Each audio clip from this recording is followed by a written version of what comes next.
നിങ്ങൾ ദൈവസന്നിധിയിൽ പ്രാർത്ഥിക്കുമ്പോൾ നിങ്ങളുടെ ഹൃദയത്തിൻ്റെയും മുഖത്തിൻ്റെയും ശരീരത്തിൻ്റെയും ഭാവം മാറണം. അവിടെയാണ് പരിശുദ്ധാത്മ. നിങ്ങൾ മാറ്റണ്ട, തമ്പുരാൻ മാറ്റിക്കൊള്ളും. മുഖഭാവം മാറുകയും വസ്ത്രങ്ങൾ വെളുത്ത് തിളങ്ങുകയും ചെയ്യുന്നു. ഇട്ടുകൊണ്ടുപോയ വസ്ത്രത്തിൽ തിളക്കമുണ്ട്, തിളങ്ങുകയും ചെയ്തു. അപ്പോൾ മോശ, ഏലിയ എന്നീ രണ്ട് മനുഷ്യർ ദേശത്തിൽ പ്രത്യക്ഷപ്പെട്ടു. മോശയും ഏലിയാവും കർത്താവിന് മുമ്പ് എത്രായിരം വർഷത്തിന് മുമ്പ് ജീവിച്ചവരാണ്. എത്ര നൂറ്റാണ്ടുകൾക്ക്, ആയിരമല്ല, എത്ര നൂറ്റാണ്ടുകൾക്ക് മുമ്പ് ജീവിച്ചവരാണ്. ഏലിയാവ് എത്ര വർഷങ്ങൾക്ക് മുമ്പ് ജീവിച്ചവരാണ്. യഹോവയായ ദൈവത്തിന്റെ പരിശുദ്ധാത്മാവിനെ പ്രാപിച്ച ഏലിയാവ്, യാതൊന്നിനെയും ഭയപ്പെടാത്ത ഏലിയാവ്, ദൈവശക്തിയാൽ നിറയപ്പെട്ട ഏലിയാവ് ഒരു ദിവസം രാജകൊട്ടാരത്തിൽ കയറി ചെന്ന് പറഞ്ഞു, എടാ ഇസബേലേ, രാജാവിനെ വിളിച്ചു, ഞാൻ പറയാതെ നീ മഴ പെയ്യുകയില്ലെന്ന് പറഞ്ഞു. പാവപ്പെട്ട ഒരു ഏലിയാവ് കുറിച്ചത് ഞാൻ പറയാതെ. ദൈവ പൈതലേ, ദൈവമക്കളെ, ആൺമക്കളെ, പെൺമക്കളെ, നിങ്ങൾക്ക് ദൈവത്തിൽ വിശ്വാസമുണ്ടോ? നീ പറയുന്നത് നിന്റെ ദൈവം ചെയ്യും. നീ ചെയ്യുന്നത്, നീ പറയുന്നത് നിന്റെ ദൈവം അനുസരിച്ച് നിങ്ങൾക്ക് വേണ്ടി പ്രവർത്തിക്കും. എനിക്ക് പറയാൻ കഴിയണം, യേശുവിന്റെ നാമത്തിൽ ഞാൻ പറയുന്നു. നമ്മുടെ വേദനകളെ മാറ്റുന്ന ദൈവം, സ്തോത്രം. നമ്മുടെ നൊമ്പരങ്ങളെ മാറ്റുന്ന ദൈവം, ശക്തനായ ദൈവം, രോഗങ്ങളെ മാറ്റിത്തരുന്ന ദൈവം, അദ്ദേഹത്തോടാണ് നമ്മൾ പ്രാർത്ഥിക്കുന്നത്. നമ്മുടെ ജീവന്റെ ഉടയവനോടാണ് പ്രാർത്ഥിക്കുന്നത്. അവിടെ രണ്ടുപേരെ കണ്ടു. ആരാണ്? ഒന്ന് മോശ, എത്രയോ 120 വർഷം ജീവിച്ച് യഹോവയാ ദൈവം പർവ്വതത്തിൽ മോശയെ കയറി വരാൻ പറഞ്ഞു. കഴിഞ്ഞ മുമ്പത്തെ ആഴ്ച എന്നത് പറഞ്ഞാണ്. കയറി വരാൻ പറഞ്ഞു. മോശ കയറി ചെന്നു. മോനെ, ഇവിടെ നിന്ന് നോക്ക്, കനാൻ കണ്ടു.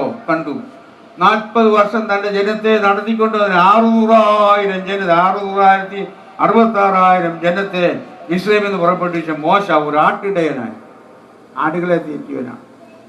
ഫറവോന്റെ വീട്ടിൽ വളർന്നവനാണ്. വീണ്ടും ദൈവം അവനെ അയച്ചു. അവൻ പോയി ഒരു വടിയുമായി, ദൈവം കൊടുത്ത വടി, ഇടാതിന്റെ കയ്യിലിട ഇരിക്കുന്നത്, ആടിനെ തീറ്റ വടി, കിടുതാഴെന്ന് പറഞ്ഞു.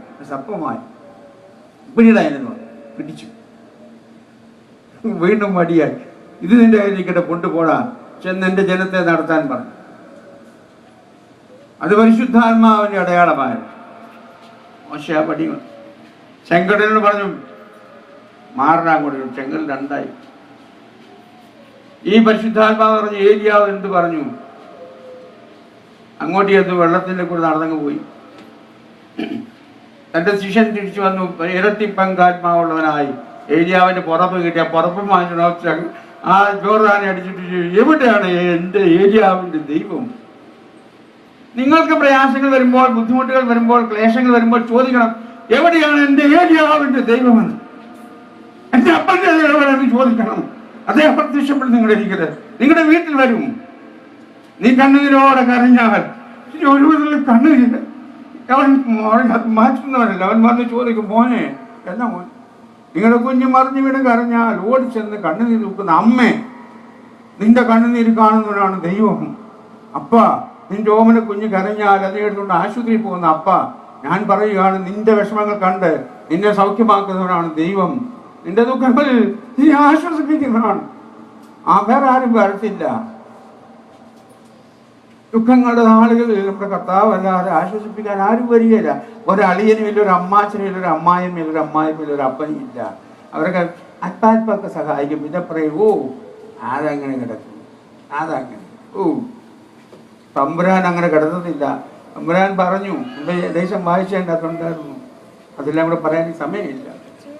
മോനെ, നിന്റെ കഴിഞ്ഞ പാപങ്ങളിൽ ഞാൻ ഓർക്കുകയില്ല, നിന്റെ ദുഃഖങ്ങളൊക്കെ ഞാൻ മാറ്റിക്കളയും. അതുകൊണ്ട് എനിക്ക് പറയാനുള്ളത്, എൻ്റെ പ്രിയപ്പെട്ടവരെ, യേശുവിനെ പിടിക്കുക. ജീവിതത്തിൻ്റെ ഏത് ദുഃഖത്തെയും, എൻ്റെ ജീവിതത്തിൻ്റെ എന്നെ അത്ഭുതകരമായി നടത്തിയ ദൈവം അദ്ദേഹത്തെ നിങ്ങൾക്ക് പറഞ്ഞു തരിക. എൻ്റെ പ്രതിസന്ധികളിൽ, എൻ്റെ പ്രതികൂലങ്ങളിൽ, എൻ്റെ വിഷമങ്ങളിൽ ഞാൻ എൻ്റെ കർത്താവിനെ വിളിക്കാൻ ഇറങ്ങിയതിന് ശേഷം എനിക്ക് വിഷമം ഉണ്ടായിട്ടു. ഞാനൊരു കുഞ്ഞുമോനായി എൻ്റെ വീട്ടിൽ ജീവിച്ച കാലത്ത് ഈ കുപ്പായിടുന്നതിന് മുമ്പ് ഞാനൊരു വിഷമം അനുഭവിച്ചു.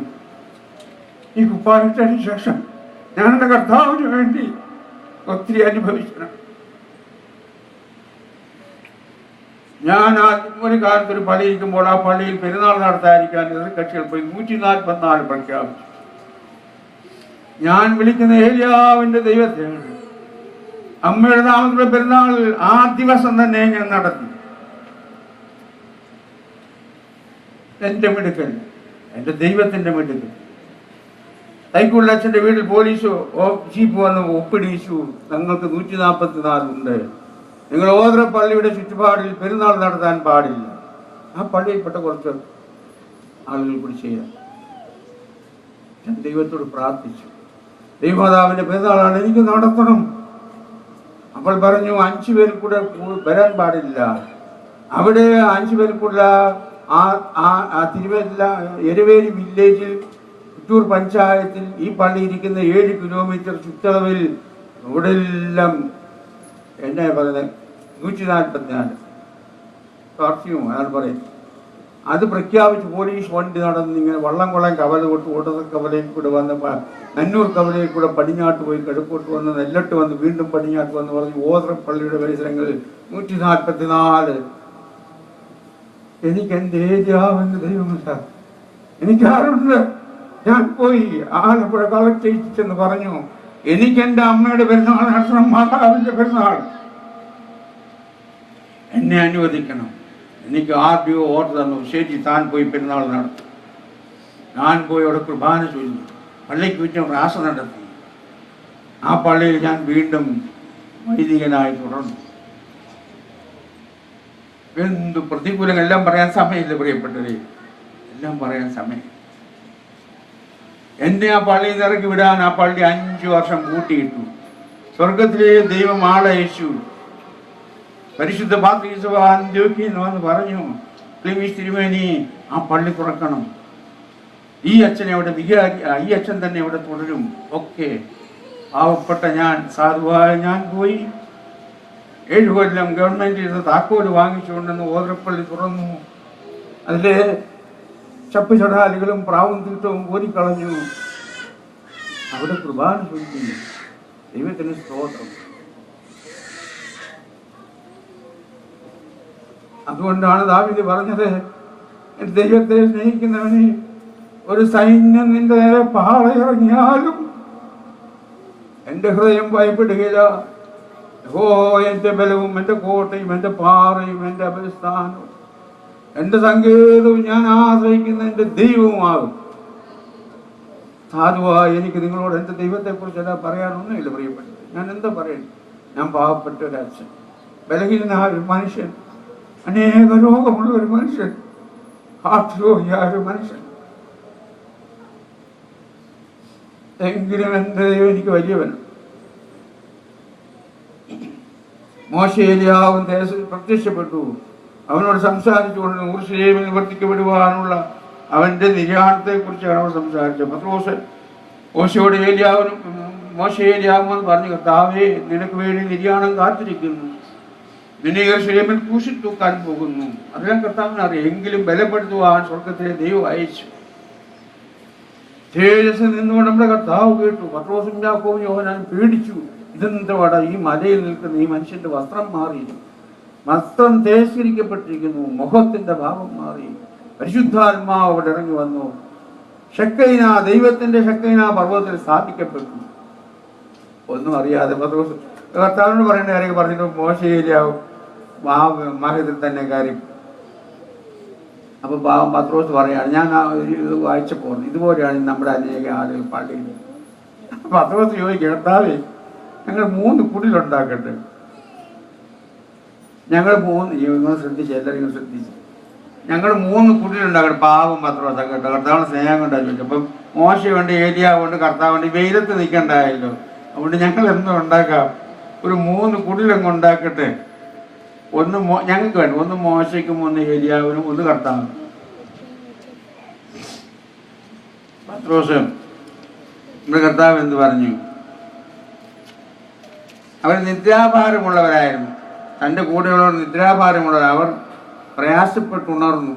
വളരെ പ്രയാസപ്പെട്ട ഈ മറുപടി ഈ അത്ഭുതം നടക്കുമ്പോൾ പത്രോസ് വളരെ പ്രയാസപ്പെട്ട ഉണർന്നു. നമ്മളെ പോലെ ദൈവത്തിൻ്റെ സന്നിധി വരുമ്പോൾ നമുക്ക് എന്നാ വരും? വായിക്കോട്ടാ വരും, അല്ലേ? പിന്നെ ഏമ്പക്കം വരും. പിന്നെ